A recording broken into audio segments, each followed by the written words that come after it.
Yeah, so let's take a look at options in regards to loan to cost. So like equity injected in a project. So when you guys are looking at doing your 4+1, obviously you're going to underwrite your file, and the CMHC underwriting, if you do qualify, is going to provide 95% loan to cost, meaning you technically 5% equity position in your project, whereas a private lender or a mortgage investment corporation is usually going to max out at highest 85% loan to cost, or 65% of the as complete value. And then your bank is going to be 70% loan to cost, 75%. So your bank being the obviously cheapest financing option available other than an insured product. A lot more liquidity required, no net worth requirements, whereas your private option is going to give you less capital required in the deal, but it's going to be more expensive. So when we're looking at really diving into which option is going to be best, obviously we're going to take a look at capital injected and what actually needs to be done or injected in the project to make it work.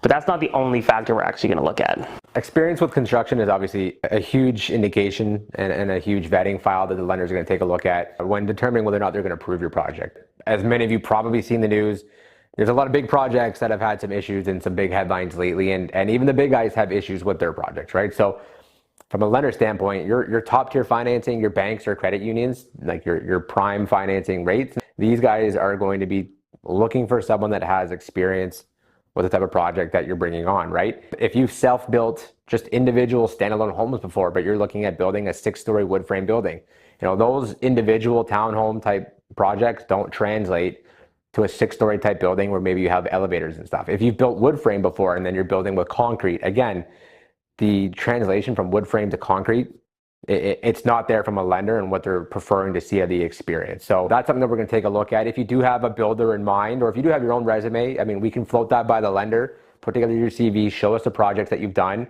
We'll run it past them. They're either going to be okay with it or they're not. And then they're going to give us a recommendation as to, hey, we want to see more experience with this type of project.